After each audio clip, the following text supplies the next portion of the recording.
What up, guys? Welcome to the Introvert Dating Success Show. I'm your host, as always, Harry Wilmington. This is the show where you will learn how to date as your introverted self while still getting your precious alone time. In today's show, we're going to be answering your guys' questions and going over a bunch of comments that I got during the course of this last week. But I'm also going to be talking about, is your dating app bio too effeminate for modern women? And I wanted to talk about this because I have a lot of guys that write me that talk about how they're not successful in dating apps. And I also go on Reddit forums all the time. And Reddit has a great forum called, from the Hinge people, called Hinge app, where people go in there and are like, hey, I need help with my bio and my profile. I don't know what's going on. And you can actually look through their stuff. And between me doing that and me talking to people that I coach, I've come to realize that, you know, obviously the dating app world can be very hard as it is, but it's especially hard if you're unaware that you're doing certain things wrong. And I have a whole program called Smart Digital Dating you can look at to be able to figure that out. But I've gone over before, like pictures and stuff and, you know, things you can put in your bio. But the one thing I have not actually covered is the language that you're using could actually be a deterrent for women if you were unaware of how it looks in terms of the language you're using, whether it's female-based or male-based. And I'm going to dive into that extensively in today's show. As always, ultimately, the show is about you guys. So if you have a question you want me to answer in the course of the show, something you're going through personally in your dating life, you can leave it down in the comments and I'll be happy to answer it, all right? So before we get into the meat of the show, though, I do want to go over just a couple of comments that I got over the course of the week that I thought were very prevalent and interesting to go over. So let me see something here. There was one I wanted to get to in particular. Oh, okay. So on last week's show, I did a show about the curse of knowledge. And I talked about how basically at the point where you know something, it can be very, very hard to think back to when you didn't know a thing. And I think in the dating world, a lot of times growing up as guys, we have certain things that we believe should be happening in the dating world or that women should just know how to do. And so when they don't, it's very easy to jump on them for not knowing a thing because we forget that there was a point in time where we did not also have that knowledge. So I had somebody leave an interesting comment under that video, and I think it's kind of a call out on me, but in a very respectful way. But he said, hey, I love your content. You explain things so clearly. Since you're talking about the curse of knowledge, most viewers don't have your knowledge and experience. That's why they're here. I see your facial expressions when a guy makes a comment or question that is clearly wrong or a mistake, that ultimately is cringy and won't get the women. But you said it yourself. It's hard to understand the lack of knowledge in your past, and that's exactly how a lot of your viewers are. They don't have the knowledge, experience, and perspective you do. I agree it's really annoying when people are combative and disagree with you. I'm not saying you're always right, but clearly you know what you're saying. They just don't know any better and haven't actually tried the things you talk about. I've learned a lot and have been applying these concepts to different women I date. It's definitely working, but I still make some mistakes here and there. I'm being very aware because the girl I'm currently dating, I really like. It's very difficult to be a challenge to her. So I'll get to that last comment in a second, but I will say, I think he's right at times. You know, I've been giving advice to guys since 2004, and I wrote my No Girls For You book. And at that time, I was still in the throes of trying to figure out the ins and outs of how dating worked, and I didn't have a handle on it yet. And I was kind of there, but not all the way there. And so I've been doing this for almost 19 years now. And so what happens is that, you know, I'm talking to a camera. So I'm talking to you in the camera, but I'm really talking to the camera. And at times for me, it can feel like, you know, somebody asked me a question and then I answer it. And then somebody new asks the same question and I answer it. And then later down the line, somebody new asked the question and I answer it. And I'm talking to the same entity, this camera. And so sometimes I forget that, like, oh, there are legit people on the other end. So I don't try to seem annoyed or angry or like, you know, fidgety whenever somebody's asking me something that I've probably answered at this point like 12,000 times. But I understand how it can come across that way. So that's something I got to work on. You know, I don't think ultimately I'm perfect. And I think that's definitely something I could work on about not being, remembering that like these people are coming to me as new people and that even though it's not new to me, and I've talked about it extensively, this new person who's coming to my stuff for the first time might need that knowledge and they don't have it yet. So I appreciate that guy called me out for that. But also, he said the girl he's currently dating, he really likes, and it's very difficult to be a challenge to her. And that's the problem with dating in general, is that it's very easy when you don't have a high interest in somebody to not be so desperate and not needy and not have to text them or call them all the time. And it's because our brains are kind of like, well, if they come or go, it is what it is. But that's the exact attitude that works across the board for all women when you're trying to attract them. But it's very hard to know that, but then put it into practice when you are with a woman that you really, truly, authentically like and have the hots for, and your brain the whole time is thinking, this is exactly what I want. I don't want to lose this. And it's kind of like the whole the story of Oedipus, where, you know, his parents got a premonition that their son was going to kill the father and marry the mother. And so they tried to dump him off somewhere, and they thought it would kill him, and it didn't. Fast forward 2 years later, he takes over the kingdom by killing his father, and then he marries his mom and has, you know, crappy children. And so that's the thing of like, you really have to get out of your own way by not putting so much emphasis on the person in front of you having to be the end all be all person that you end up with. Because the reality is most of the people you date aren't going to be the ones that you get with, but that's totally fine. But you're going to have a better chance at being able to truly get with the women that you really want if you are able to have a clear head about yourself, and also be patient and think, okay, yeah, the outer shell looks great. We've had a couple of good conversations, but I need more concrete evidence that this person is who they say they are and that they're going to go the distance. Women always do a great job of this. They typically take 2 to 3 months to solidify their feelings. And during that 2 to 3 months, they're doing their due diligence. They're going on dates. They're not ramping up their feelings from date 1 to date 3, going from I'm just kind of figuring out this guy to I have the complete hots for him, because they understand that there needs to be more proof that who you're presenting yourself as is actually that person. And I think guys need to do a better job of that. So if you go in thinking on that route where it's like, I always tell guys, treat dating like a research project. Yeah, her outer shell is making you go crazy horny, right? But like, really dive beyond the surface and go into, but what actually makes her her. I need to know about her family life. I need to know about how she treats other people, how she talks about other people. If we get into a tiff, how is she going to, you know, handle that? Is she going to yell at me, or is she going to actually sit down and talk with me? Like, recognize that the front of who she is and her outer shell is a facade, and that getting to know the real her is going to take more time. So that way you won't be obsessing about, you won't be in the position of thinking, of putting her on a pedestal and thinking, I need to do everything right to get her. And instead you'll be thinking, I need to make sure she's where she needs to be so I can choose her to be the person that's with me. All right. So that's how I tend to lessen the pressure of going out with somebody and then just having complete hots and then being like starstruck or can't got my tongue, or I'm tongue tied and stuff like that. Like, you really have to have more of a level head when it comes to that kind of stuff, so you can be more objective about who you're dating versus just being obsessed with them. So hopefully, guy, that helps you out. I wanted to get to this other thing here. Let me see if I can set this up real quick. Like I said, guys, ultimately the show is about you. So if you guys have any questions you want me to answer in the chat, you're welcome to leave them as well. I got an interesting message from a guy this week. Let me see if I can pull up. Let's see, set the screen here. I got a message from a 19-year-old guy who's going through a situation, and he was texting this girl. He met her someplace, and he's trying to see if, based on her text, he's trying to get a read on where she's at with trying to possibly go out with him or not. And let me just pull that up real quick. Hold on a second here. Share my screen. Here we go. All right. So I'm going to share this. There, show this right here. All right. So let me get this guy's message up real quick. Okay. Here we go. So I had this guy write me, and he sent me a text chain that he had going with this girl he just met. And he said, I'm 19 and young. I just met this girl. I had a class or two with her in college. We didn't talk to each other, but one day she walked up to me and asked me a question, and that was all.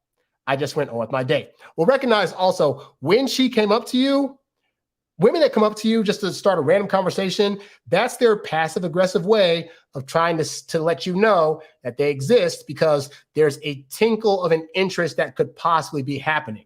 So when those things happen, she went up to you to ask a question. It was your job to then take the reins of that and say, oh, hey, by the way, I've seen you in class. What's your name? Oh, hey, so-and-so, nice to meet you. Hey, blah, blah, blah, blah. Hey, you know what? We should go get a bite to eat sometime. Like, that's your job as the guy. So you didn't take that, but that's something for you to know for the future, because you're in college now, and this might be new stuff to you. But yeah, women aren't going to just approach you out of nowhere just to talk to you and say hi. Because most women are kind of like, for the most part, like dudes, they find them kind of creepy and they're not trying to talk to everybody. So if they're coming up to you specifically, that means there's a good chance that there's an interest there, and you should try to, if nothing else, try to take the conversation further and attempt to get her number, all right? So anyway, he said, I just went on with my date, but fast forward about 4 months or so after the class, I messaged her through our messaging system online for the college, and she gave me her phone number. So it's 4 months too late, but still bravo that you did that. Fantastic. She reached out first. That's always great. Also, I barely text her because she started responding very late to my text. And that's when I got the thought that she is trying to test me. And of course, I passed because I'm not a loser. Well, here's the thing, guy, is that people think that texting should be used as a means of building rapport and having banter. But most women, if you ask them, they want a guy to text them to ask them out to go somewhere. They're not trying to have digital pen pals. And I think the mistake that guys fall into is we believe that if we become her digital pen pal for a while, that's going to allow us to display our humor and show her our playful side, our careful side. And eventually she'll realize with all that stuff through texting that she wants to now experience us in person. You already had a class with her and she was already coming up to you and talking. So at that point, her trying to be a texting pen pal was not in the cards for her. She's giving you the number because she wants you to call her up and text her to get a date, not to just banter with her, okay? You leave the banter stuff for when you're in person with her, and all this texting stuff that you're trying to do, you only text her to say, hey, let's go out on a date. Anything else beyond that, you're wasting your time. So then he says, I'm thinking she can tell I have no options or she is just not interested. Well, I will say that I think as guys, we preemptively try to jump the gun and assume things about a woman's communication that more often than not aren't actually there. And that especially happens if we don't think we're getting the results that we desire fast enough. We'll start saying things, well, she's playing games. Maybe she doesn't really like me that much. She's just whatever. And usually that's not exactly the case. Like it may be the case some of the time, but more often what's happening is a woman's giving you the number, right? And then she's thinking, okay, I gave him the number, so he's going to eventually text me or call me to ask me out. When you don't do that, then they'll be like, okay, well, I'll just wait for him to do that again. And then you send her some random text and she's like, I don't want to answer this. I want to say yes to a date. When's the date happening? And so when that's not happening, it can be very easy for a woman over time to start answering you less and less because it just seems like you're just trying to have banter on the phone and she's trying to go on a date, you know? So anyway, then he says, here are the texts. See if you see anything wrong from what I'm seeing, she could be playing hard to get, and we don't text that often. So I want to put to bed this myth of like women playing hard to get. Women that like you and have an interest in you aren't trying to play games with you early on in order for you to chase them. Like, because women know that men like you don't come along every day, and if she likes you, she's got to put her bid in, all right? So I think the whole playing games or whatever thing is a thing that men put out there because when we're not getting the results that we want, we think, well, it's not that she doesn't like me. She's just trying to tease me or test me. I have found in my 41 years that women aren't really that complicated. Like women that like you, help you, women that don't, won't. And women that have a high interest in you are going to say yes to dates, but you got to ask them for the date and not waste your time by like not getting their number for 4 months and then hitting up with random stuff. Like you don't want to do that either. So, but that's it. Let's go through this guy's text. So he sent me the text chain. I want to kind of go through it briefly. So he texts and says, hey, she texts. She texts him first and says, hey, I blocked out her name. So for a guy that's watching this, she's not going to know. All right. Anyway, he says, hey, oh my gosh. And then he says, we should hang out sometime. Nope. Right there. You're already starting off from a weak position because you're leaving things very vague. You're saying we should hang out whenever. And I get why you're doing it because you're thinking if she really likes you, she's going to put out there a time that works for her and a place that works for her, and it'll be all hunky-dory, right? But as the guy, you never want to leave your date request vague. You saying we should hang out sometime. She's thinking, where does he want to hang out? Where does he want to take me? What day works? What time works? Is he going to pick me? Like you're not leaving anything there. And so if you're going to ask for the date, first off, she messaged you first. The first thing you come back with should not be like, hey, nice to hear from you. Let's go out.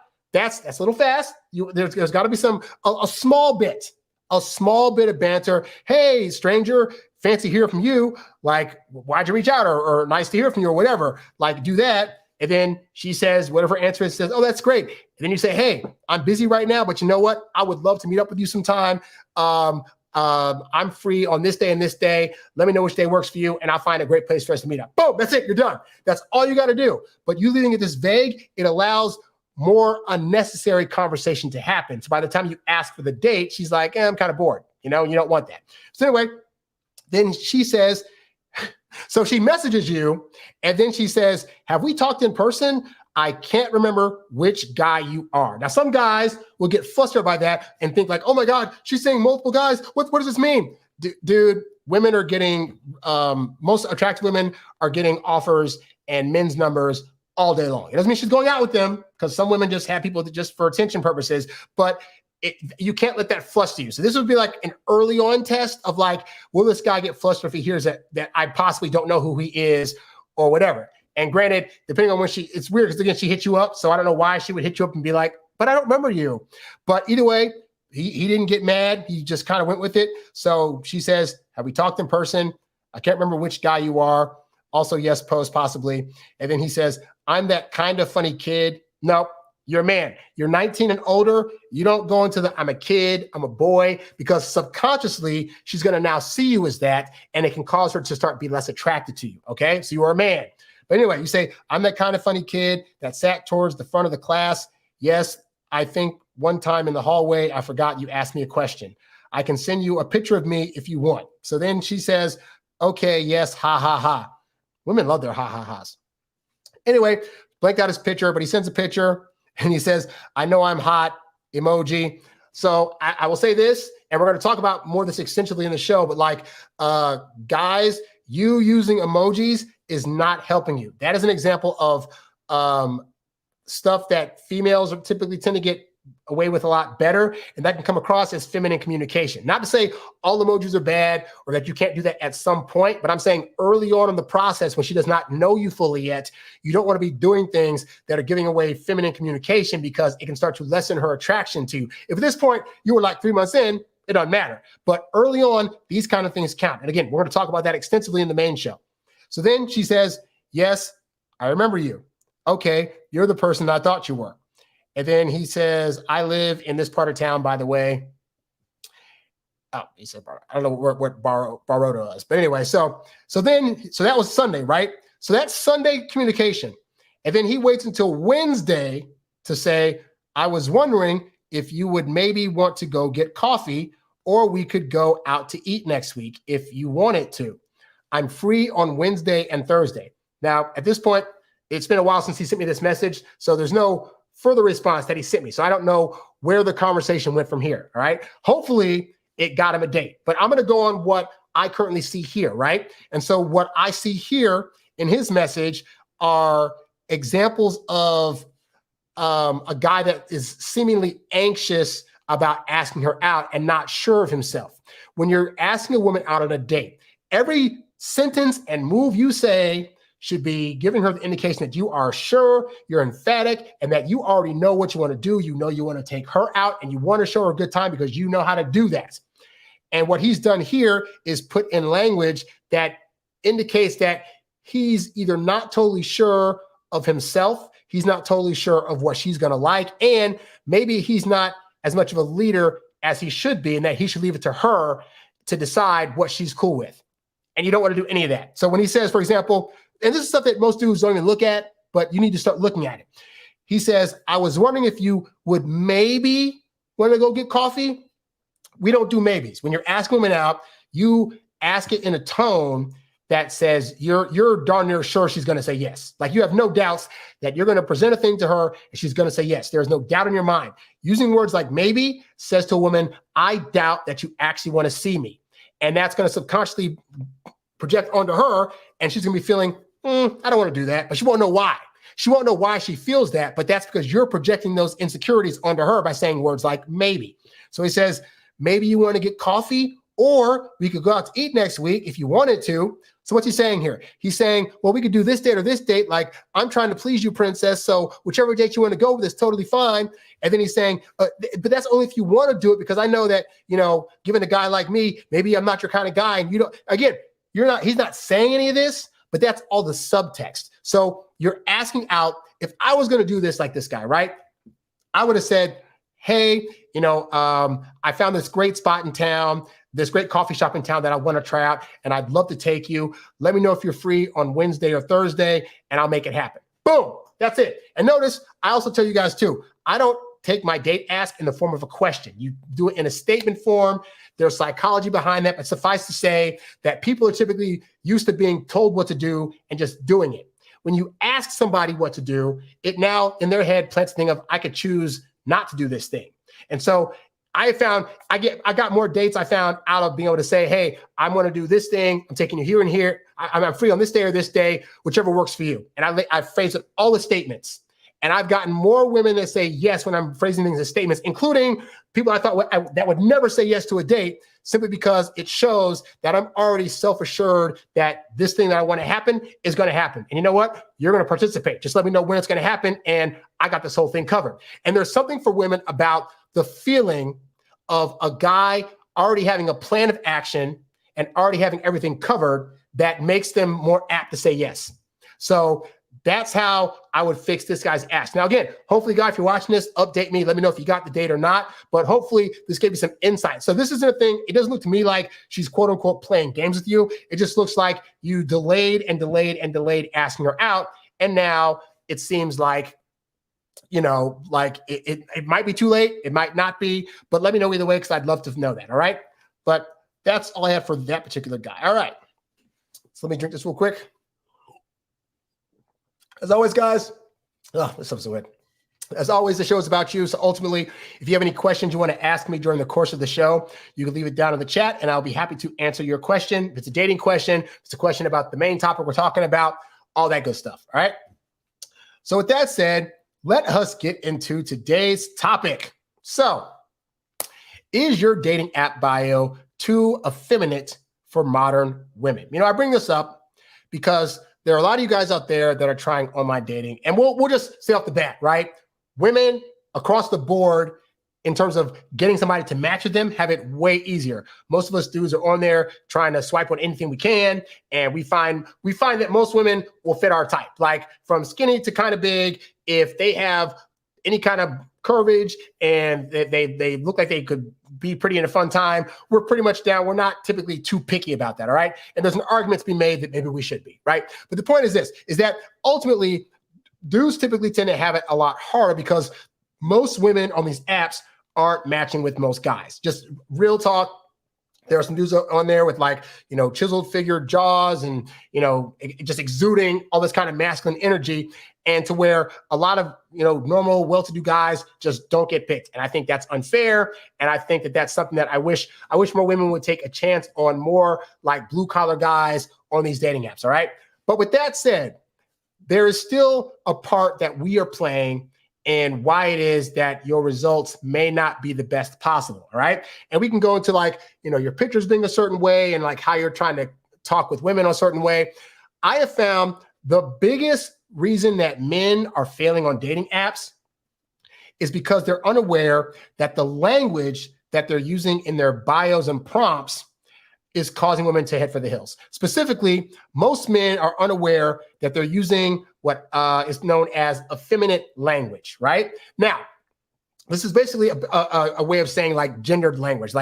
Men on dating apps are using language that gears more towards the feminine side of things versus the masculine side of things. Now, before I dive deep into that, across cultures, most cultures, if you notice, they usually have spellings of things and phrases of things that are either in the feminine or masculine. I took Spanish in high school and college, and I know, for example, most if you're talking to a guy, you would say a bunch of phrases that would end in the letter O. Whereas if you're referring to a woman, you would have letters ending in the letter, words ending in the letter A, So that's just a brief example of stuff that's talked about in the feminine versus the masculine, right? And so in America, we don't necessarily have like specific vetted language that really discusses that, at least not openly in public. But across the board, typically there are phrases and words that both men and women use that give a feeling tone of this being geared more towards a feminine style of communication versus a masculine style of communication. And so I want to read this definition real quick because I want to really talk about what effeminate language is and why it is that it's hurting you in your dating life, all right? So effeminate language or feminine language involves the use of linguistic features, expressions, or descriptions that are typically associated with femininity or perceived as more traditionally feminine. So examples of that language might be considered effeminate or more feminine leaning include using adjectives or descriptions that emphasize sensitivity, emotional intelligence, creativity, or nurturing qualities. And it can also involve using words or expressions that are typically associated with stereotypically feminine interests or activities.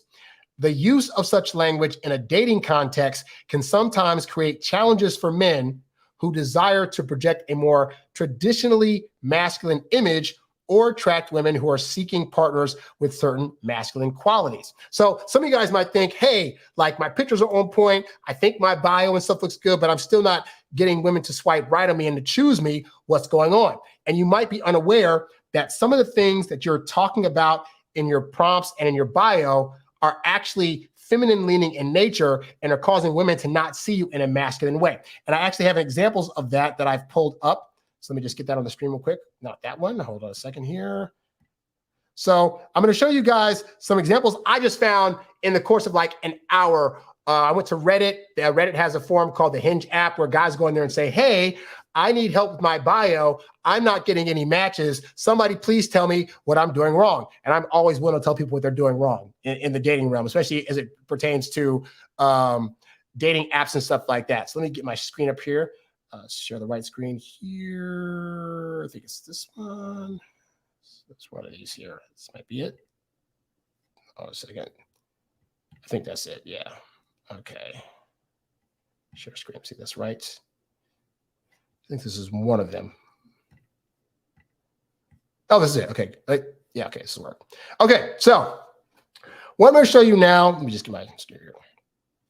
So what I'm going to show you now are examples of prompts and things in these guys' bios that read as having a more feminine lean to it. And it's important because you might not be aware that the way you're talking about and expressing stuff is actually making women see you as more of a woman or giving the feeling tone of being more feminine than masculine, all right? So I'll go through some of these examples and then get into some more detail. So this person right here, they said, together, we could take romantic walks on the boardwalk or have a glass of wine at a local winery.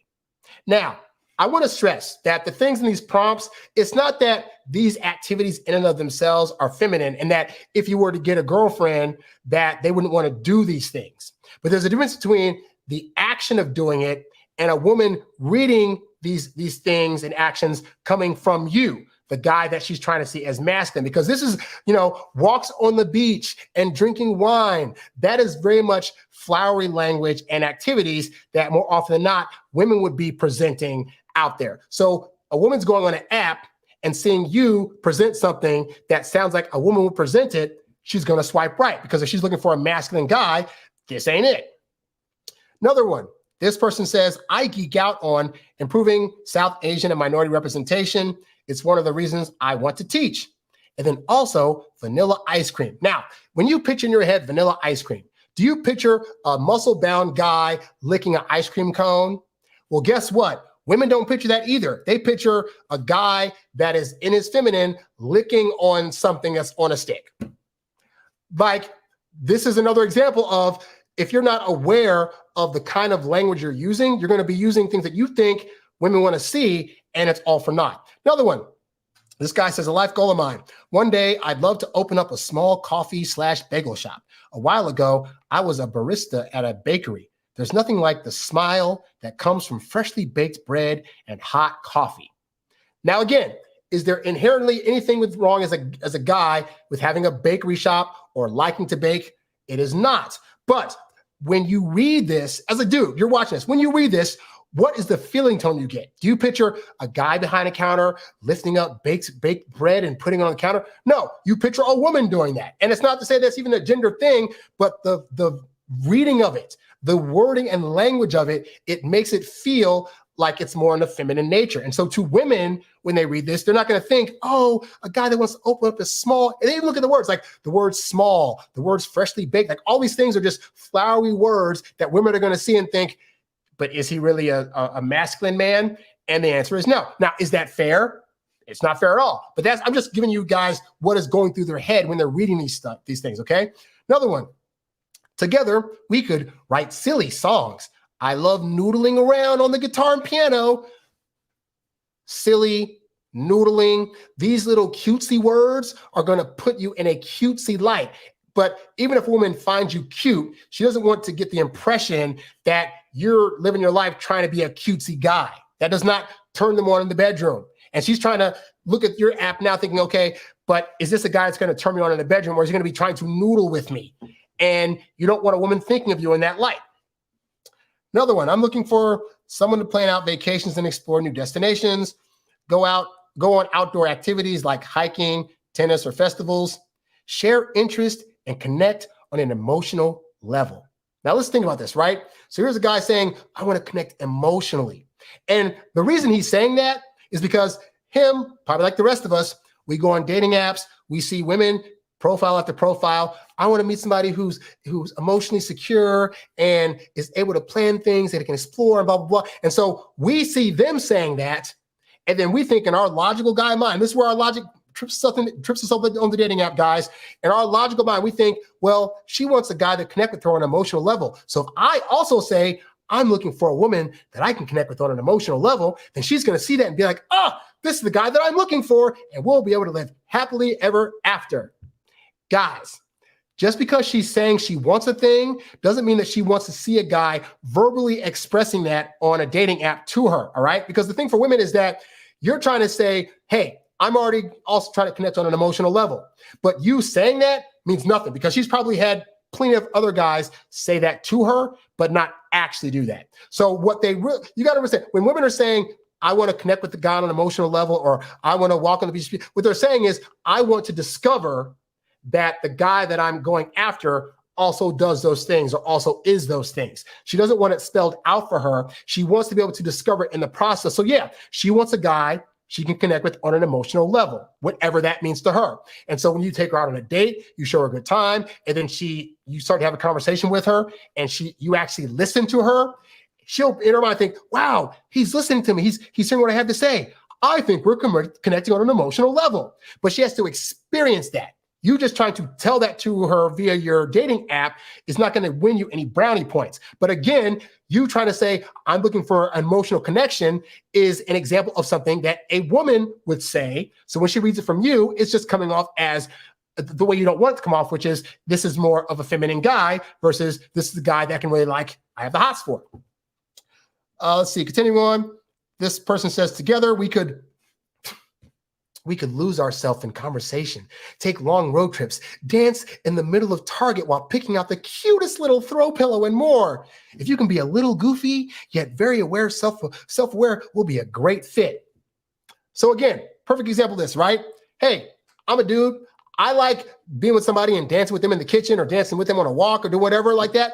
I like the action of that. And the women like the action of that. But they don't want to hear their guy talking about how I want to dance in the aisles with my secret love. Like, they don't want to read that, because if they're looking for a masculine guy, that comes across as very feminine. And again, it's not that you don't end up doing the activity with her at some point, but you're expressing it. I'm trying to express to you guys that just because something works as an action doesn't mean it works as a thing she needs to read or see from you, because it can give a different impression than you're trying to give, all right? These are things like, these actions are things that you do in person, and you'll get the same result of like, oh, we made a connection because we danced in the rain together. But you saying that on a thing, it's going to make her think, does he just want feminine stuff? Like, because I'm looking for a masculine dude. Like, I know I like the activity he's talking about, but it feels like it feels weird coming from a dude, you know? Another person here.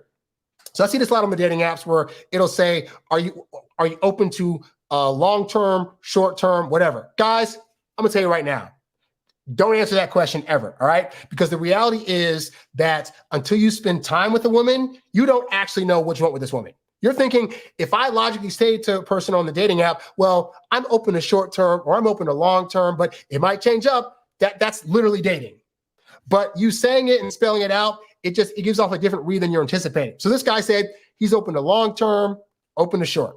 And then he says in the paragraph, I am new to the dating game. Pause. Sorry, guys. This is an example of something that women can very much get away with a lot better than men, because you telling a woman I'm new to the dating game is going to read to her as, and I don't know how to handle you. And women want to date men that they feel can get a handle on them and know how to lead the relationship. This expression to her, hey, you know what? I'm new to this, so you're going to have to lead it. And most women don't want that. So even if you're new, great, learn on the job, but don't have to feel the need to express that to a woman, that whether you're dating her for the first time or whether you're having sex with her for the first time or you've never had sex before and you want to express it, like, let's just not do that, all right? Because whether you are experienced or not, every new person she dates is a new experience. So whether you've dated 10 girls, great. That doesn't necessarily mean how you treat this one is going to be the same as the last 10 girls. But they don't need that spelled out for them. It does not attract them, all right?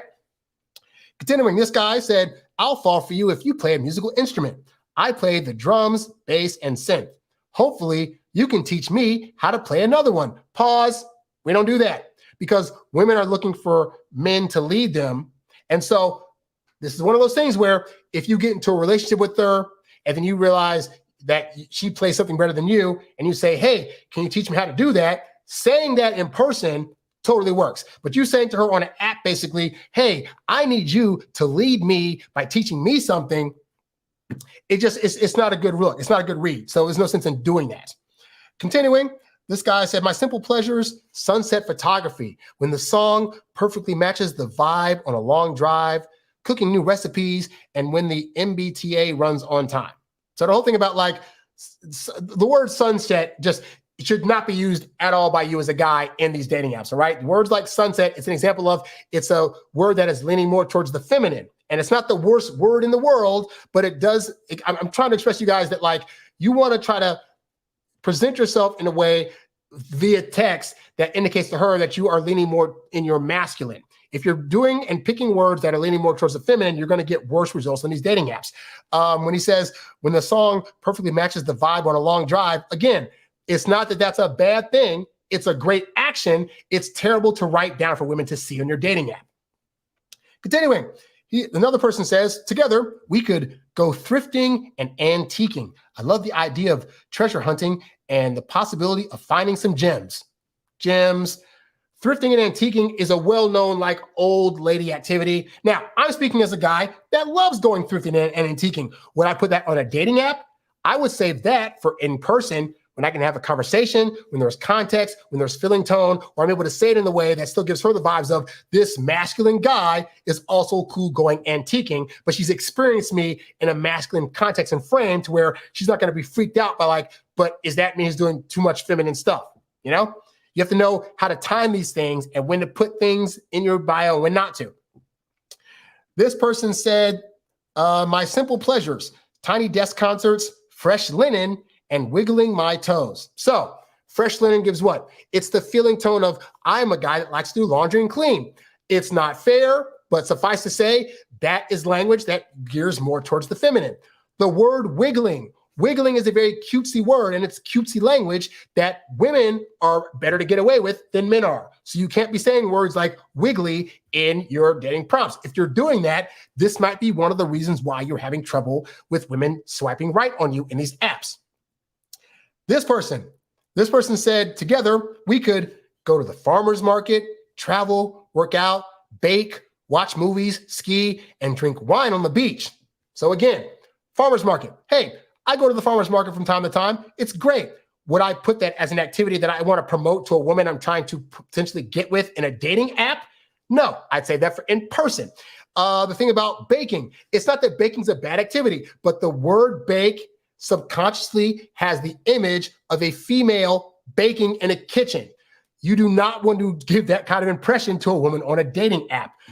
Drinking wine on the beach, same thing. Women are notorious for wines and brunches out with mimosas. So you saying, I want to sip wine with you on the beach, that's a very feminine image that she's going to have in her head when you are the one presenting it. Another one, this guy, and I covered this guy's face, but he had his face painted weird. It was awesome. But he said, dating me is like exploring a fascinating and sexy museum, in my gay friend's opinion. Why are we putting the opinion of a gay man on a dating app where we're trying to get women? This is not going to give her the impression that you are all the way straight. It's not going to, if you're trying to go for women, that is. It's not going to give the impression that you're not taking the opinion of other dudes on how you look. Like, I know we're in the age where it shouldn't matter about who's judging who, and, you know, men can judge other men and not be taken a certain way. All that should be a thing that's realistic, but the reality is women are going to read this and think, oh God, no, he might be on the down low. He likes other guys looking at him in a certain way and is fine with it. Like, I know it's 2023 and I should be cool with that, but sorry, guy, swipe left. So you can't have that kind of stuff on the dating app. This guy, another one, said, long-term relationship, open or short. He says, I'm hoping to find my forever person. That is very much flowery woman language. And it's not that it's bad. It's just, who's your market? If your market is women, then women are going to read this and think, is he all the way masculine? And they're going to be out. They just are. And then this guy right here, teach me something about pottery or acrylic painting. Well, once again, you're not on this app to tell women to teach you stuff, because you're the guy that's going to be looking like the leader guy that's going to teach her a few things, you know? But more to the point, acrylic, because he's thinking acrylic painting. First thing that came to mind was like acrylic nails. So you're gonna have women on here thinking, oh, like acrylic nails and painting, like, and he's standing under a thing of flowers. Look, again, this isn't talking about picture show, but the point is, like, nothing in this picture right here indicates anything that would make anything remotely look like it's being masculine, you know? So again, you got to ask yourself, guys, what prompts are you putting on these dating apps that could be potentially harming you? All right. Now, I did want to go over a couple of prompts that actually give an example of what I consider to be masculine communication that can still get the guys the results they want, right? So this guy right here, see, not this one. Oh, going down, sorry, okay. So this guy right here, right? So most of this guy's profile, by the way, is not great. Like, most of it is feminine communication. In fact, I think actually this might be another one. I'm convinced that traveling, a sense of humor, and a great personality is a must. Please don't be psycho. The psycho part, that's the thing women say, I don't want a guy that's crazy or insane. So leave anything that's judgmental about a woman's state of mind or who she has to be from the state of mind perspective off, because it just gives off gossipy vibes, and women don't want that either, you know? Oh, and then this guy says you're using he/him pronouns. Again, it's not the worst thing in the world. And you might just be trying to prove to women that you're considerate of other genders and other, you know, sexual orientations. That's totally fine. But you saying specifically in your app that you're using he/him pronouns, it can come across as that's more of an activity that a woman would do versus a guy. Like, as a guy, you don't have to express that in an app. You know, you can say in person, oh yeah, I use he/him if you want to, but that's more of a feminine leaning type situation. All right. So now got those out of the way, I want to show a couple of answers that I thought were examples of the perfect way to present a person's self, right? So this person here, he did the prompt, 2 truths and a lie. He said, I've been to 20 countries, I've been chased by a grizzly bear, and I rode a camel across the desert. Good luck guessing which one. Now, regardless of which two of these are true and which one's a lie, all these sound like activities that a woman can look at and be like, oh crap, all that sounds interesting. He's had quite the journey. I want to be part of that journey, because women are coming to these apps and looking at guys as, would I want to jump on his life train and be able to experience life with him? And this gives off, he travels, he's ridden a camel, so he also travels. 2 of these involve animals. So if nothing else, he's had interesting situations with animals. And that's something that a woman can look at like, my life's kind of boring. All this stuff sounds kind of fun. I might want to give a swipe to this guy because I might want to see what he's about. What 20 countries did he go to? Like, how is it fighting the grizzly bear? How is it riding a camel? Those are all fascinating things. Another one, this guy said, worst idea I've ever had. He said, becoming a beekeeper. I've had 3 beehives with thousands of stinging creatures in my backyard. It did not end well for me. Now, this is a guy, he's able to express an interest that he has without coming across with flowery language. He's able to put together a bit of a humorous story where like he got stung by the bees, and it's an interesting hobby. It's a little bit dangerous. So that's kind of like, that fits into a woman looking at like, oh, does he do anything that's kind of edgy or exciting? Like, oh, I want to learn more about that. So that's a prompt that can make a woman be like, oh, you know what? I want to learn more about that, because how many guys do I know that are beekeeping? That's such an interesting thing. And no guy on the app, I guarantee you, has said this yet, you know? And then this last one here, I showed this guy's picture because he's got the picture where he's not smiling, which I recommend. You need to have a couple of pictures where you're more of a super serious look and not smiling, but not also, you don't want to be frowning where you're like looking like a downer either. But anyway, on the prompt, he says, I want someone who doesn't throw me through a window if I read every plaque in a museum. Now, what's clever about this is, one, he's using humor. And humor is very important to women in general because it indicates a level of intelligence to where if you can figure out a turn of phrase to make her laugh, you can also probably figure out other ways to make her feel better. You can figure out your way out of complex situations, because the thing with humor is it takes a very smart, analytical guy to be able to do humor on the fly and not have to plan it out so long. And that everything you do in those early dating phases is good. They're going to equate to, and how does this correlate with him down the line? So if you're funny now, it means you're going to be able to be a good thinker about other things later down the line, whether they're funny or not. But anyway, so also to the point, this guy's able to say that he enjoys museums without saying it in a way that's flowery in language. So he, like where he said, don't throw me through a window if I read every plaque in a museum. He's saying, I go to museums, versus saying, I want to be able to walk through the museum hand in hand with you and watch all the acrylic paintings. Like, that would be where he'd be presenting it now in a way where it's like, oh crap, like this dude's more on the feminine side. I got to get out of here, So I wanted to show that, and I wanted to really get more into the 10 types. I'm gonna go into the 10 types of effeminate language that you need to stop using on dating apps. And then I'll go into the 10 types of communication styles that you should use instead that will start to get you better results when women are reading through your profile. Because obviously the women are going to look at your pictures, and that's very, very important. But assuming she gets past your pictures, she will read some of those prompts. And if they have any of the 10 things I'm about to talk about now, you are going to lose out, all right?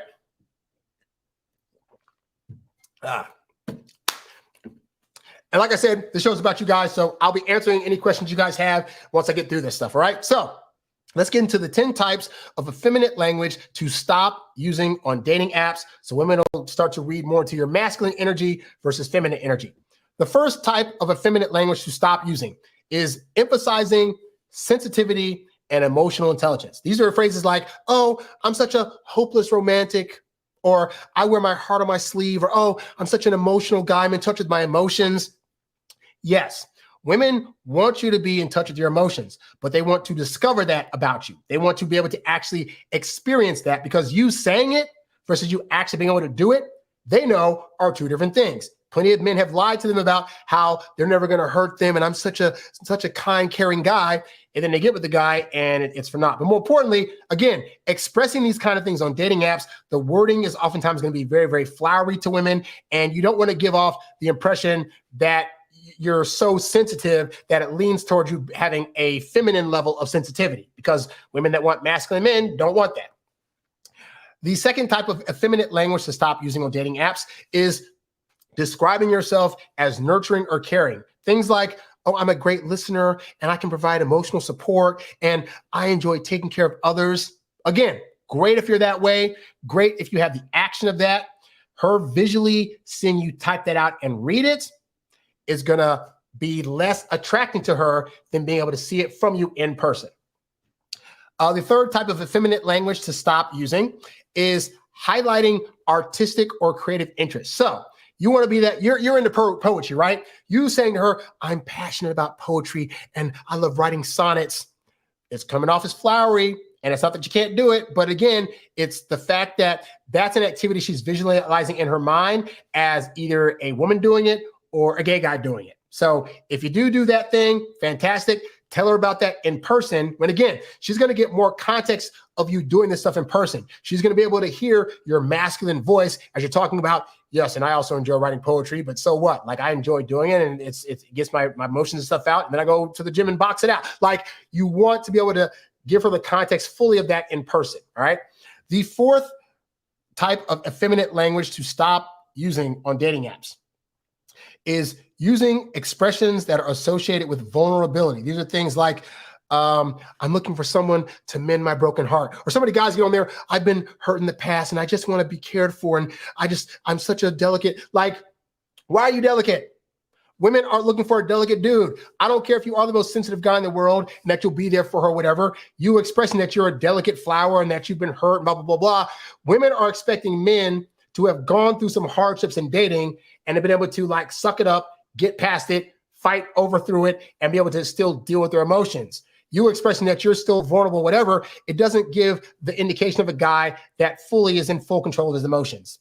Because you're able to let something as infantile as a breakup suddenly bother you. Not that it can't, okay? I'm just telling you how women are taking this in. They're seeing you say, I'm vulnerable, I'm not afraid to I've been hurt in the past or whatever, and that's causing them to like not get the feeling of you as a masculine guy.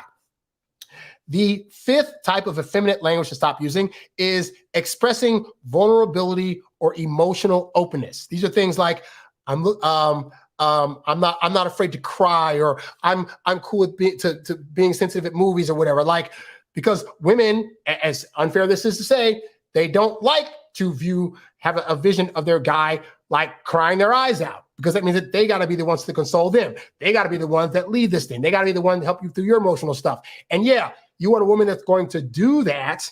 But I'm just telling you, when a woman reads that, her first thought is like, how much is this dude going to cry? How much is this guy going to be overly emotional? I'm already emotional. Do I need, if it's that time of the month, for example, and I'm already emotional, do I need my guy to now be emotional also and then want me to console him through stuff while I'm trying to get through my part of the month? Like, they don't want to deal with that. The sixth type of effeminate language to stop using is focusing on personal growth and self-improvement. So, because women say things like this, the whole Eat, Pray, Love book, like, I'm on a journey of self-discovery and I value personal development. Like, those are all things that women typically express on dating apps and that women express in real life. They're on a journey. They're trying to figure themselves out and get to their real self. And for one, women want you to figure yourself out, because there can't be two of you that are both trying to figure everything out about themselves. They have the luxury as women to be able to do that probably for their whole life and be fine. And it's not that you can't do that, but they're not trying to visualize their guy trying to find themselves, because then it's indicative of, if they're trying to have you be the rock they lean on and you're not stable in who you are, she can't lean on you now. So it's a deterrent for her to read that in your profile. The seventh thing that, the seventh type of effeminate language to stop using is describing yourself as gentle or sensitive. Yes, you're a gentle soul. You're deeply empathetic. That's fantastic. But those are also qualities that more often than not, women typically have. And so it's not that you can't ever have that, and women are going to want to feel that from you.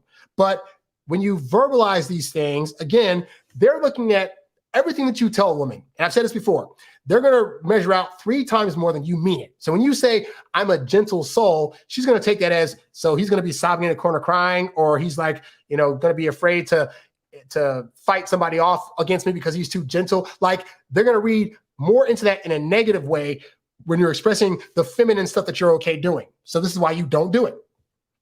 The eighth thing, types of effeminate language to stop using on dating apps, and this is a weird one, guys, but it's true, is emphasizing your love for animals or pets. Now, the caveat is, if you got a dog, fine. Take a picture with the dog. But you saying things like, I'm totally a cat person or a dog person. I love when they cuddle up to me. Oh my God, these cutesy animals, so whatever. All those, I'm doing these motions because this is what they're picturing in their head. And they're like, oh, he's such a cute. Like, women don't want to picture their guys being cute. They want to say, oh, that guy's a hottie, he's a cutie, whatever like that. But they don't want to actually envision you doing cutesy things, because cutesy is reserved for women. So she doesn't want to picture you nuzzling up to a cute little dog and putting your face in its fuzzy, wuzzy little face, because that's not anything that's going to give her a lady boner. The ninth type of effeminate language to stop using on dating apps are things that highlight interest associated with traditionally feminine activities. For things like yoga, meditation, cooking and baking. I know for me, for example, I'm a big fan of chick flicks. I love them. I watch Christmas movies. I watch the movies where, like, the girl is unsure of herself and she's a big boss babe in the city, and then she meets a guy and they have little turmoils and then they slowly start to fall in love. I can watch those kind of movies every single day. Would I put that on a dating app? Never in a million years. That's some crap. At best, I might say to a woman on a first date jokingly, but it'd be surrounded with other things that I'm doing or am in a way that indicates I'm a masculine guy. And then, and sometimes I watch a chick flick movie here or there. And then as we get to dating more, she's like, oh no, I watch this stuff a lot. But the point is that putting that in a dating app, I'm sorry guys, you're going to lose out. I don't care if you like meditating and yogaing all the time. You err on the side of that being more of a feminine activity, and women are going to read that and think he'd make a great girlfriend maybe, but not like a boyfriend. And then the 10th type of effeminate language to stop using on dating apps is using poetic or romantic language. So, I'm a dreamer who believes in soulmates and serendipity, and if it's meant to be, it'll be, and it's just fate. And when two souls come together, it's just absolutely magnetic. All this is all just flowery, and that's what women do, and that's what women say, and women don't want that from their guys. Even if they want their guy to participate in things that feel like that, they don't want a guy expressing that. And on a dating app, you only have so many chances to display who you are. If you're trying to get women that want masculine men, you only have so many chances to display that. And if on all your prompts and in your bio, you're doing any of these 10 things, all you're doing is displaying a feminine side. And yes, we've heard that women want men to tap into their feminine side. It does not mean what you think it means, but suffice to say, on dating apps, they're looking for a guy that's going to be able that they can get the picture of, is going to knock their socks off in bed, is going to take them on adventures, is going to be able to lead them into dangerous things that they wouldn't do on their own. And you doing all this feminine language is going to make them think you're not going to ever be that guy. So fine. If you can't talk like that, then how should you be talking on these dating apps in terms of putting stuff in your bio, so that way women will start to get the impression that you are, in fact, a masculine guy? Well, we will now go into the 10 types of masculine words and phrases that will allow you to start getting better results from women on dating apps. Because I want you guys to have the arsenal of, hey, if I can't say this stuff, what can I say to get women attracted to me and possibly swipe right? So here we go. So first thing, you need to start on these dating apps in your prompts and in your bio, displaying confidence and assertiveness. So things like, I know what I want and I go after it relentlessly, or I'm a go-getter who takes charge of his life, or, I'm very passionate in this certain cause and I know I'll succeed in it. That's the language of a leader. And as I tell you guys, women are looking for men ultimately to lead them, whether it's the head of the household, whether it's, moving them from state to state or country to country. When the kids come here, being able to help lead the kids and the family at large down a pathway that's going to get them the most success and the most security. And so when you express things that highlight that you're a confident and assertive guy, that says to a woman, this is the guy that goes after what he wants and is confident that he's going to get it. And that is very attractive for women to see in your prompts on these apps. Another type of masculine phrasing or wording to use, highlighting physical fitness and strength. Obviously, saying stuff like, I love going to the gym. I love challenging myself in intense ways. These are things that across the board, women wish they could do at a level that men can. Like, no matter how muscular a woman gets, a guy on his worst day is still going to probably be stronger.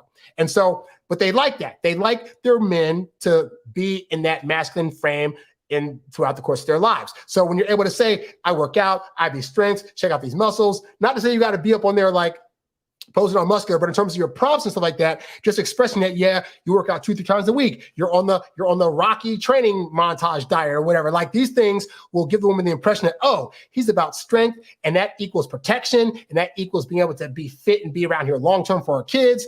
This is something that women want to see in your prompts and bio. The third thing that women want to see more of in terms of phrases and words is emphasizing adventurous and outdoorsy pursuits. Because here's the thing, is that there are plenty of women out there that actually would be willing to go camping, go hunting, go fishing, climb a mountain, but they don't want to do it by themselves. And most of them don't really trust their girlfriends enough in terms of, like, if something happens while she's doing that stuff, that her girlfriend's going to be able to help her get out of that, you know? And so they think, oh, if I go with a guy though, if something happens, he can handle it. If we go on this adventure, he'll be able to guide me around these rocks that I'm trying to climb or guide me through this ocean that we're swimming through with sharks in it.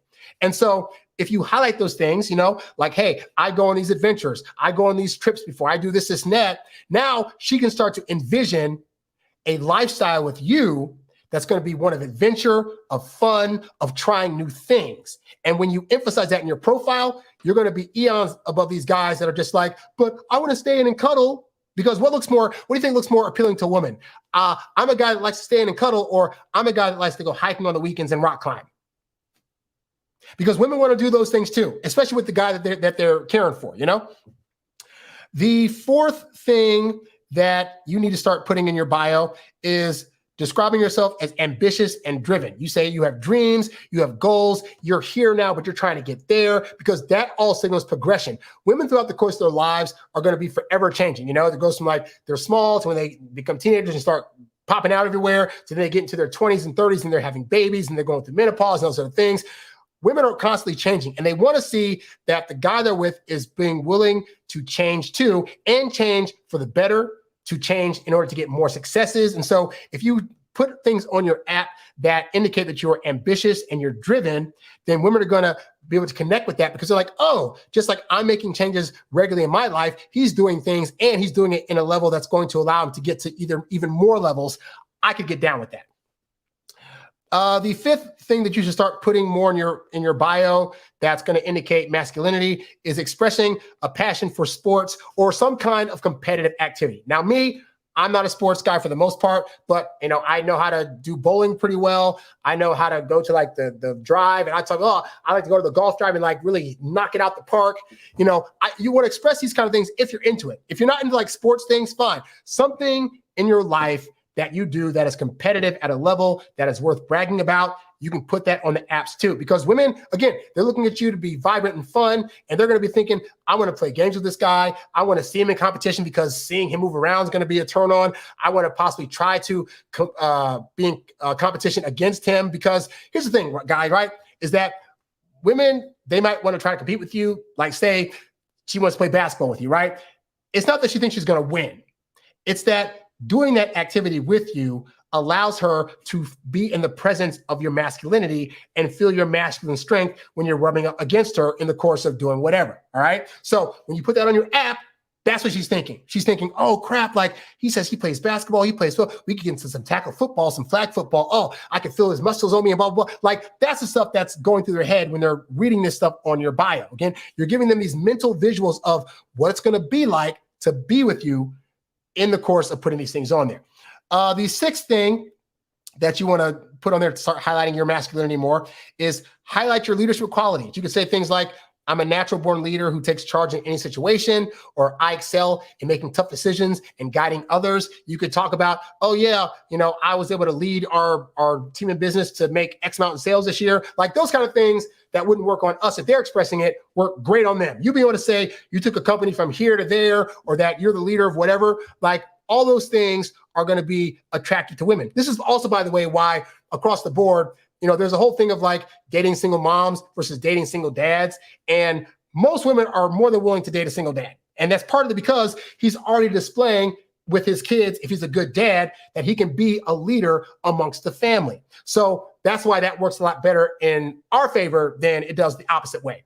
Anyway, continuing on, the seventh way to start displaying your masculinity in your prompts in your bio is to focus on hobbies or interests associated with traditionally masculine domains. These are things like, you know, you like to work on your car, you enjoy woodworking, you know how to build houses, you like going hunting. These are all things that will definitely display you as a masculine guy. Now, it's not to say women don't do these activities, but it is saying that when women see that, they're thinking of that masculine guy that's out there with a gun in his hand and he's shooting, or he's out there, you know, boxing, or he's out there fixing a car and he's on the front of the car with the screw and the bolts and stuff, putting stuff together. Like those visuals in a woman's head will get her lady parts going and thinking, oh man, this is awesome. Plus, they're going to think about like, oh my gosh, do any of those masculine hobbies that he have could they potentially benefit me? If you're a guy that does woodworking, you could be building stuff around the house. You could be building shelves and things. And if you like going hunting, you could be killing for sport or killing for food or whatever. Like the point is,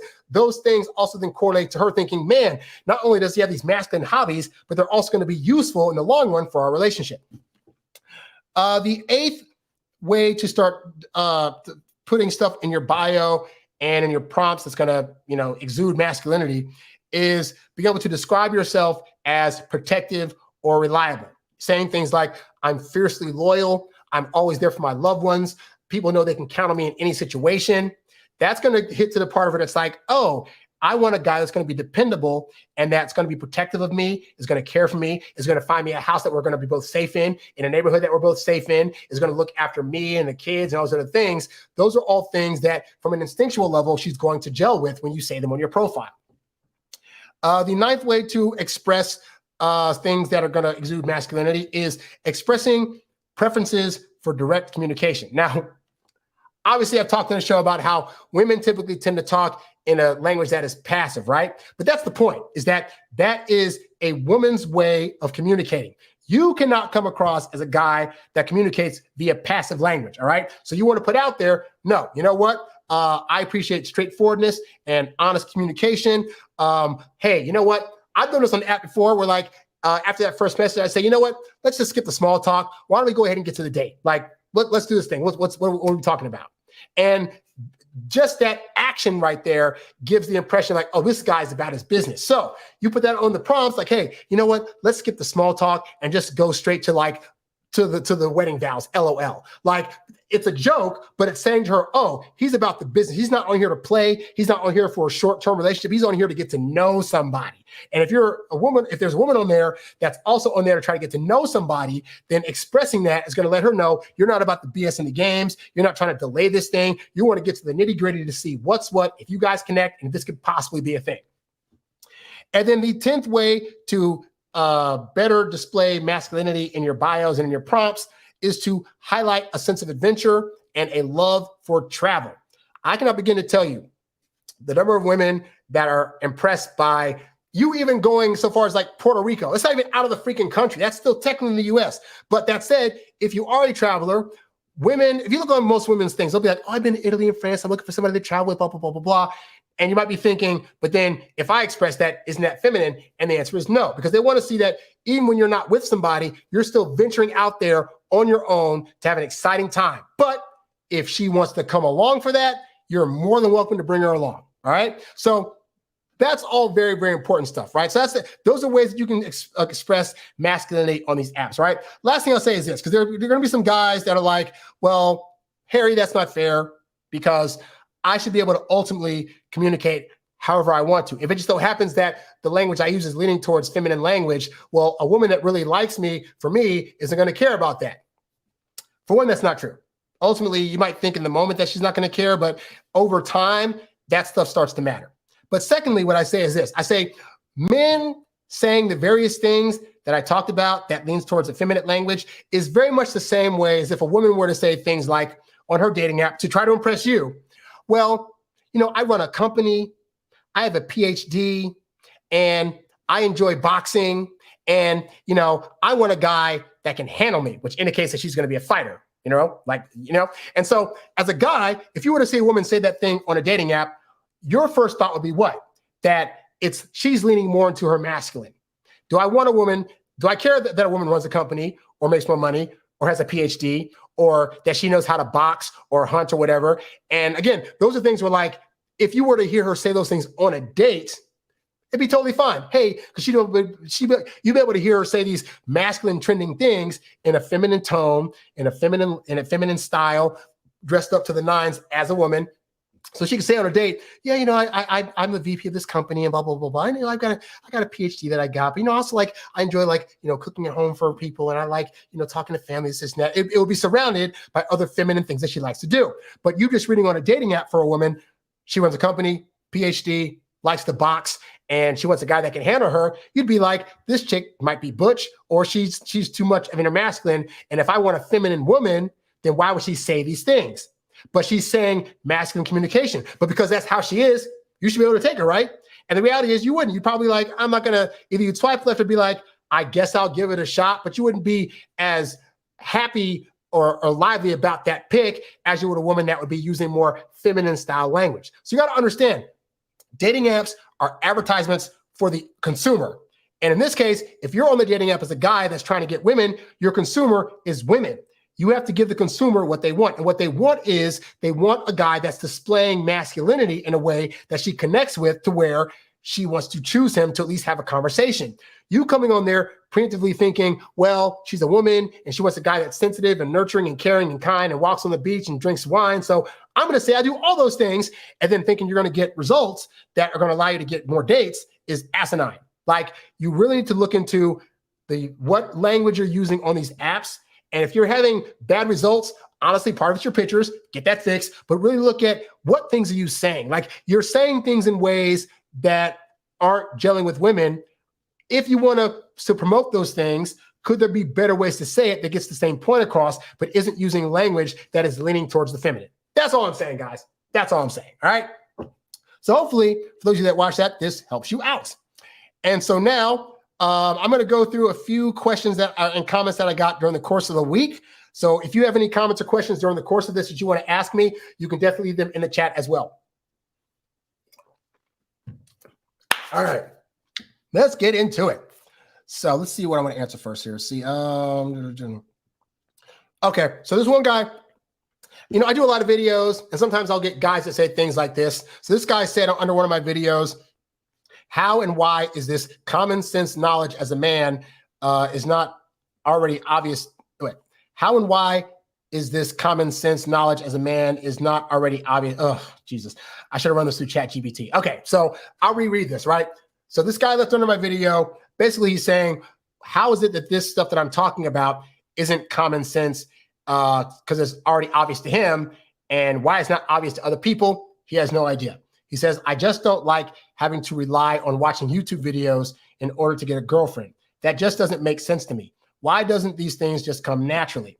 Well, and this is where I talked about last week about the curse of knowledge.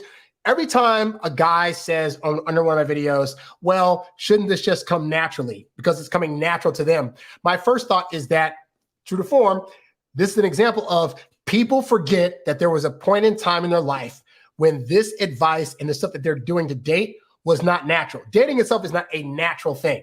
You having to be extra patient and be calm around a woman and know what to say and what not to say, and knowing the ins and outs of what she's thinking and feeling and what these things mean to where, none of that is natural. So we have to learn that over time. And so guys get frustrated because they think, well, this should just all be natural stuff. And the reality is this is all learned stuff. The best success you'll have in dating is going to be based on the stuff that you learned and practiced, all right? And I don't care if you think you're a natural. There was a point in time when you went up to that first girl and didn't know what to say, and didn't know how to respond to her when she did a certain thing. And over time, you just kept putting yourself out there and got better at it. And some people are better at being able to take a rejection and then keep doing it. And then because they're able to do that early on, they get more practice early on. But a lot of guys, especially introverted guys, they're at home, they're trying to plan out what things to say because they don't want to waste their time, and they want to be able to get in, say a thing, do a thing, and then get out and get the best results as soon as possible. They don't want to waste a lot of time. And unfortunately with dating, you're going to spend a lot of time trying to figure out what to do to get it right. But guys tend to steer away from that, and so they're not able to pick it up as quickly. So those guys that are naturals are like my brother. My brother was a natural, quote unquote, but he started dating at 4. He had his first girlfriend at 4 years old. I got laughed at on the school bus when I was 5 years old because a girl found out that I liked her, and it took me until my teenage years to start wanting to do that again because I had, the trauma from that event. So I missed out on the years where I could have built up a tolerance to that rejection. But my brother had plenty of years to practice it. So where he got to be a teenager, he was dating girls left and right, and I was just hoping that a girl would be able to want to spend time with me, So but that's my point, is that he had time to build that. So even though he was a natural in terms of communication, being extroverted, whatever, he still went through his own growing pains getting to that point in his teenage years, So the point is ultimately all knowledge is not known by people right away. And so some people are going to have different levels of knowledge. There might be reasons why you are learning it maybe now versus in your teenage years. You were busy, you were trying to get through school, whatever. It's just ultimately, my mom always said, common sense isn't common. And that means that just because you know a thing now, doesn't mean that you didn't know it at one point and didn't have your own struggles, but also doesn't mean that everybody has that same knowledge. And so I make these videos because when I was 20, 21 and trying to figure out, YouTube didn't exist. I had to go on internet forums. I had to read PDFs and books and things to figure this stuff out. So if I'm able to curtail somebody's learning curve by being able to put videos out that helps them, then I'm all here for it. You know, I got a bunch of free videos here. I got free stuff on my website. I also got some paid stuff. But like ultimately, I know that there are guys that are coming up just like I was that are still struggling. You know, I read the text earlier from the guy that's 19 years old and struggling with like texting situations. Texting is not natural either, you know, but those are all things that can be learned. And as you start to learn them and develop them, it'll become a lot easier over time. So that's why these kind of videos exist and why this kind of stuff is necessary. Let's see. There's another message here. Let's see. Okay. So this guy left a message under my video, why women shouldn't be responsible for your happiness, which is the interview that I did with Julia Malakiman. I think that's right. Yes. So this person commented and said, I love myself. I can get dates. I'm not desperate, but every time I meet someone that I like more, for whatever reason, maybe they are exactly my type. Maybe I find their mind attractive. But when I show my genuine interest in them and don't play games, they get turned off. Like lady, this time I'm not just after a hookup and you stop texting back. It's very frustrating to not be able to show your interest if you want to actually get them. I think there's a misconception here because it's not that you can't show your interest, because here's the reality. A good portion of women, when you're going up to them, most of them are assuming you're probably trying to hit on them. When you talk to them and you're jovial and have a good time, they're assuming there's some interest there, right? So it's not about not showing your interest, because quite honestly, most of them already know you're interested, but it's the level of interest that can chase women off, because most men go into it where it's like they meet a girl, have a good conversation, and now they want to show all the likes to her. And women are thinking, dude, I just met you. How do you already have this abundance of like for me? Now, as guys, I get it, because we assess and make decisions very quickly. And that is a natural thing that we do, because back in the days of, being hunters and gatherers, we had to see an animal and make a decision to kill it on the spot to take home to our families. So just our brains are programmed to see some stuff, assess it, and start making decisions about it right away. So we'll see a woman. Okay, nice curves. Oh, good conversation. That's my joke. She smells good. You know what? We're good. This could be the one. And then because we make that decision, we're thinking, and now I don't want to lose her. And I'm going to lose her. And I don't want that to happen. And then we preemptively start making all these relationship decisions with her that we think are going to let her know that we want a relationship. And she's not even decided if she wants to go on a date with us. So to that point, for example, like we're already thinking, I want to buy her flowers. I want to talk about how she feels about me. I want to talk about what she's looking for in a relationship, because I could see myself getting in a relationship with her, even after just this one conversation.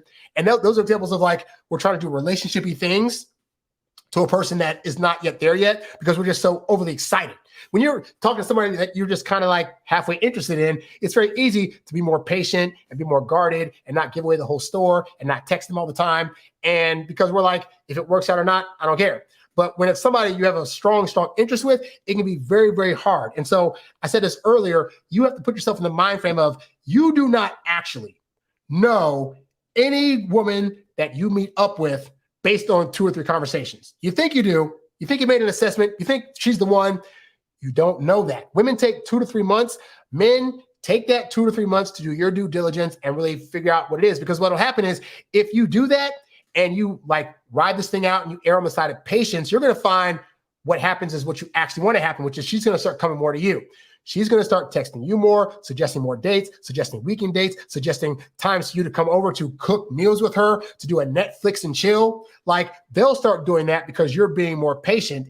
And to the point of this, he said he's not trying to play games. Men have this thing of thinking, if they're not actively texting her all the time or constantly in front of her face or just always showing her the interest that they truly have, that it's playing games. But let me ask you a question. Are you getting the results you want from that? Because if you're not, then it means that just because you feel as though you're playing games and you're being more patient or not texting all the time, the reality is that you've bought into the lie that doing that means you're playing games. Because what you're actually doing is giving that person grace and giving them the time to sit with themselves and think about if they see you as a potential person in their life. And that's actually a great thing. What you're doing when you're not doing that is actually selfish. When you're saying, well, I don't want to play games. I should be able to text her all the time, call her all the time, ask her out every single day, tell her how I feel. You're not taking into account how women actually get attracted to you. And it's causing you to apply pressure to them. And that ultimately makes it not fair to them because you're messing up a situation that could have potentially worked out if you would just allow yourself to be patient, but you made it all about you. You're actually making it all about you when you do that. When you're saying, I should be able to call time, blah, blah, you're making it all about you and not about her. And so you could call that playing games if you're being patient, but if you're doing the opposite, isn't that just as bad? Like you trying to be in front of her face all the time and not thinking maybe she needs a break from you. Maybe she has a job or a family to deal with or whatever. And you're trying to galvanize all her time because you're not trying to play games. Like you're only doing a disservice to yourself. You're doing it to her and you're not being fair to her and letting her really feel you out, you know? So to that I say, be more patient with everybody. I don't care if you meet her on day one, you're like, she's the one for me. Act like you made a mistake. Act like, hey, you know what? I think she could be the one, but she could not be. So let me just slow this train down a bit and like talk to her, get to know her, see how she treats other people in public, see what happens when our first fight happens. Let me just figure that stuff out before I say you're the one. Have it be she's the one with an asterisk until proven otherwise. And then give yourself time to see if she proves herself otherwise. That's what I found worked for me in terms of being able to not be so trying to like get somebody right away. Like it does you no favors, you know? Anyway, continuing on here, let's see. Like I said, guys, the show's about you. If you have any questions you want to ask me, you can leave them in the chat. Let's see here. Okay, so this guy left a comment. He said, I got this girl's number yesterday.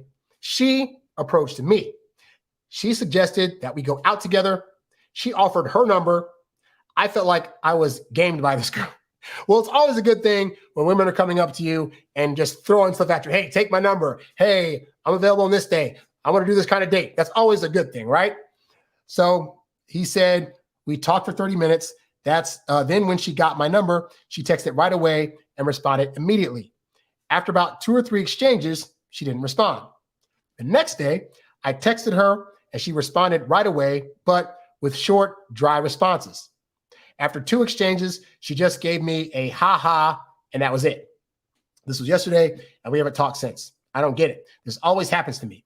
Acts really interested in person. Over text, it's like I'm doing AP physics. I like that. And I don't feel like I did anything really wrong. We've only had a few exchanges. My texts were short and sweet. I even made her laugh. Well, you know, digital laughing, people can text LOL and ha-ha without actually laughing. I don't take that for anything, right? But anyway, so here's the thing, is that so you said she suggested that we go out together and she offered her number. So at that point, if she's saying we should go out together, I keep my program very simple. You get the number, you go home, wait a couple of days, hit her up. Hey, so-and-so, it's such and such from the other day. Like, what's going on? She texts back something, blah, blah, blah, blah. Hey, you know, had a great time meeting you. I'd love to take you out to this restaurant, this coffee shop, whatever. I'm free on this day and this day. Just want to know what day works best for you. Boom. Leave it at that. And the mistake the guys get into is they want to think, okay, I got her number now. I got to make a texting chain. I got to do a whole pen pal texting thing. Guys, women don't need that. Like, women are giving you the number because they want you to ask them out. When they give you the number and you don't ask them out, then you are now effectively wasting her time. Now, to be fair, hey, this woman could have just done it for the attention. She could have given them the number to be able to say, oh, I got another guy that's texting me. Oh, that's so awesome. And if that's happening, you got to read that out and be like, okay, even though it was nice to get the number, the reality is she's not saying yes to dates. But you can curtail all of this by, when you get the number, asking for the date across the board. Because guys get to this thing of like, well, she was texting me a lot and then she's slowing down her texting. I can't tell if she's interested. I don't care about any of that. Is she saying yes to a date? Is she agreeing to meet you in person, in public somewhere, to have a meal with you, to have a conversation with you, to spend time with you, to possibly touch you, feel you, whatever? That is the best read you will ever get from women. So darn all this, I've had men write me was like, hey, she only texts me on the weekends and she doesn't text me during the weekday. Is she saying yes to dates? Hey, I was texting her and then she kind of went silent for a couple of days and then she got back in town and then she hit me up. But did you ask her for a date? And did she say yes to it? That really is the answer to all this stuff. All the texting confusion can be gotten rid of if you just ask yourself one simple question. When I text her for a date, did she say yes? It's either yes or a plethora of other excuses that mean no, at which point she's not interested. So, hey, Harry, I text this girl and I asked her out and then she said, ha, ha, ha, that's so cute, and then changed the subject. She didn't say yes to a date. She's out. It's really that simple. This is the easiest way to get a read from texting on if a woman is interested. When you text her and ask for a date. Because that is the ultimate. If you guys aren't ever spending time together one-on-one in person, what are we even talking about? So just a heads up for that one. Let's see. Next one here. Let's see. Pull away test video. I want to read this one. Let's see. I'll read through it and see what it says. So this guy left a comment under my pull away test video, and he says, same old game playing BS. As a man, I have pulled away from women too, but I remained friendly and responsive.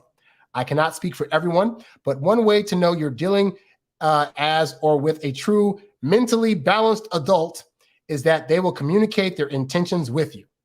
The big red flag is this: they are only interacting with you out mostly of physicality and lustful energies. In other words, she gives no clue about expressing her need and a want for a long-term relationship and stability, because she really isn't stable herself. People try to play this cool, detached role and ain't built for it, only to hurt themselves in the end. Communication is key. If you cannot get a straight answer at the beginning, let it go. So this ties back to what I said earlier, where I said that ultimately direct communication is a form of communication that is very masculine in tone. And it's the reason that mostly men use it. We're trying to get stuff done. We don't have time for flowery language or to hint at things when, things need to be happening right now. And so direct communication is more often than not, a very masculine form of communication. Women typically tend to err on the side of speaking more passively because for them, there's more dangers in the world. And so maybe if they say something directly, it's not going to be taken the right way, or there's going to be harm that comes to them. So they try to passively put stuff out there. Unfortunately, that also is true in the realm when women are communicating with men and vice versa, because we're thinking, well, why don't they just communicate with me directly? And what a guy's actually saying that he's not aware of is, why doesn't she communicate with me like a guy? And if you're trying to get a feminine woman, you have to understand that means that comes with her speaking in a way that's going to be more feminine. And so I say that because there are times when, as a man, you're going to think a woman is not saying something to you directly, therefore she's not saying it at all. And if you're not able to read how women communicate and be able to read things like passive language or body cues or indicators of things, as annoying as that may be, then you may actually be missing out on communication that she feels is being direct as heck. Like a woman kind of giving you that, say you see her from across the room, right? She gives you she looks up, she stares, looks away, and then stares again, and looks back. She looked at you twice. That means go talk to her. But if you don't understand that, all you're going to think is, why is she looking at me that way? She's just playing games. She just because you're not understanding that in her own way, she's being as direct as possible without being over about it. And so I say this because it's not that there's not going to be times where, women aren't playing games or that they could be more direct and stuff. But what I'm saying is that you have to get out of your head that direct communication verbally is the only way to get effective communication across. But that comes with you as the guy having to learn, what does effective communication mean for women? It'd be the same way, if I go to Mexico and I'm speaking English and I'm butthurt because everybody around me is speaking Spanish and is not talking the way that I need them to talk, and it's making it frustrating for me as a visitor in their country that they're not speaking my language, then I'll be frustrated all day. So you have to look at female communication as a second language. And if you avoid being annoyed by it now, and you just start day one, start studying up on social cues, start looking up on how women communicate amongst themselves, what certain words mean, why women phrase things like, oh, I'm fine, and it doesn't mean fine. if you start studying that now, I guarantee you, in a few short months or a few short years, you will never be confused by women again. You will always know what they're thinking, what they're feeling, what their next action is going to be. And it's very easy to do if you're willing to put in a little bit of work to actually learn that communication. So then when you're on a date with somebody and you, like, say you go for a kiss and they kind of like give a little lean back, you'll know that reads as like, hey, I'm getting to know you and I like you, but I'm not there yet, versus a complete rejection. Because if you don't understand it, every single kind of communication women are going to do, you're going to be seeing it as either a complete rejection or a complete annoyance or a misunderstanding of why do they operate this way.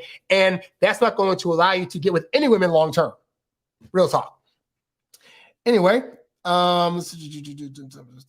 okay. And then I guess this is the last question I'll answer. Again, if you guys have any questions you want to leave in the chat, you can. Otherwise, this will be the last question for now. This guy said, under my 3 reasons she'll gladly risk losing you with a pull away test video, he said, here's a strange question. If a woman is pulling away and you offer her space or a break and she says she doesn't want either, but she is getting more and more distant, what do you do? And this ties in with an example of you as a guy directly communicating something isn't going to have the read that you think it has. So what guys think is this. They'll think, okay, a woman's starting to pull away. So rather than just do actions that show that I'm pulling away also to see where she ends up being at, I'm going to have a direct conversation with her about, hey, if you need a break from me or if you don't want to do this anymore, you can just tell me and I'll leave. And we think that makes logical sense. But the women, they're like, hey, that's a lot of pressure. And also like, they might not want to do that. Like, for all we know, again, he's saying if a woman is pulling away, why is she pulling away? Is it because she doesn't like you anymore? That could be one. But also, she could have work stuff right now. She could have gone through a crisis. She could be on her period. She could have other family member things to deal with that she didn't want to tell you about yet because it's too early in their relationship to tell you, but she needed a couple of days to really figure that stuff out. It could be that your idea of how long it takes for a woman to pull away and hers is different because she could have thought, I just didn't talk to him for like a day and a half and he's wilding out. And she could be thinking like, if I don't talk to you for a week, then I pulled away. But just a couple of days, like, dude, we just met. I'm trying to get some stuff done in my life here outside of just you, but like, I'm still trying to keep you in the circle for right now. But you're going all haywire because you see it as pull away. But the point is that all that said is that if you see that she's pulling away like that, you having a direct conversation about her with that is not the motive operandi to go, because you're thinking it actually displays directiveness. And what she's seeing it as, you're so insecure that you couldn't wait a couple of days to see what was actually going on. And you're preemptively jumping in, assuming things that she's doing. You're assuming she's pulling away. You're assuming she doesn't want to see you anymore. You're assuming these things without even having had a full conversation with her. You didn't come in and say, hey, how's your day, man? I haven't seen you in a couple of days. Like, what's going on? You just went straight to, well, you must need a break and you don't want to talk to me. And so if you don't want to talk to me, just let me know. And all that gives off needy behavior, gives off anxiousness. It gives off a lack of confidence, which is not masculine behavior that women want to read from you. Because sometimes women will pull away and be like, this guy's going to freak out. And then you don't freak out. And she's like, oh, he didn't freak out. That's great. Crap, I want to see him now. Like, let me not do that game anymore, whatever. But like, all that to say is that you trying to have a direct conversation, especially with a woman you're just dating early on. Like, it'd be different if she was already a girlfriend. But if you've been to like 2 or 3 dates and maybe like after those 2 or 3 dates, maybe the texting has gone down just a little bit, which is, by the way, a pretty natural thing to happen. Like, a woman's not going to be able to keep up the same level of texting day in and day out with you that she did when she first started to get to know you, because all that was facilitated in an attempt to try to get a date. At the point that she's seeing you in person, she's like, okay, great. Now that I'm seeing him in person, I can take more time to not talk to him between these dates all the time because I'm going to see him in person, where I will touch him, feel him, smell him, experience him. And that's totally fine. Digital is not a replacement for in person, but a lot of guys have made it that way where it's like, oh, if I'm not texting all the time, yada, yada, yada. Anyway, all that to say, a conversation is not necessary. If, let's say you text her a thing and then it's been like 2 days and she doesn't text you back, fine, leave her alone. Texting is like a game of tennis. You send a text, she sends one back, and you have to just trust that when she's ready again, she'll text you back. I found in most situations where that happens, woman texts back, hey, I was out of town for a couple of days. Hey, me and my friends did X, Y, and Z. Okay, great. That happened. Let's continue on dating. You know what I'm saying? But like, you trying to bring it to her attention directly, it's not like she's not aware that she's not currently texting you or calling you, all right? But you trying to call it out is not going to be the move. The move is you mirror her, you mirror what she's doing. If you text her and she doesn't text you back, you just wait until she texts you back. If you ask her out and she says, oh, I need a couple days, whatever, fine, take a couple days.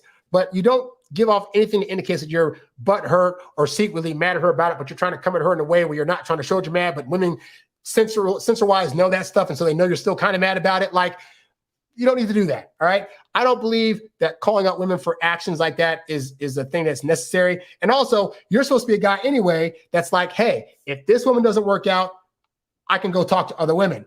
And you don't give that impression to a woman when you're harping on her about, you didn't text me for a day and a half. What's going on? Do you not want to talk to me anymore? Like, it's just not going to work in your favor. So I'd say stop doing that. That's the best thing I can offer you, you know? So anyway, guys, that is pretty much all I have for today's show. So thank you all so much for watching. I appreciate you. I appreciate you guys supporting the show. And I'll be back next Tuesday for another live. I'm going to start probably doing them at 3 o'clock because let's be honest, I was going to do them at like 7 o'clock. It's Tuesday here in California. It's Taco Tuesday. I want to go out. You know what I'm saying? So 3 o'clock seems like a pretty good cushion for now. But yeah, for the rest of you guys, you can go to the website, introvertdatingsuccess.com for any coaching tips you want, setting up a one-on-one phone consultation. You can go there for ebooks, audiobooks, and programs, all designed to help you date as your introverted self while still getting your alone time. Thank you for watching, and I'll catch you guys on the next one. I'm out. Peace. Call this beat Will Smith, cause it slaps hard.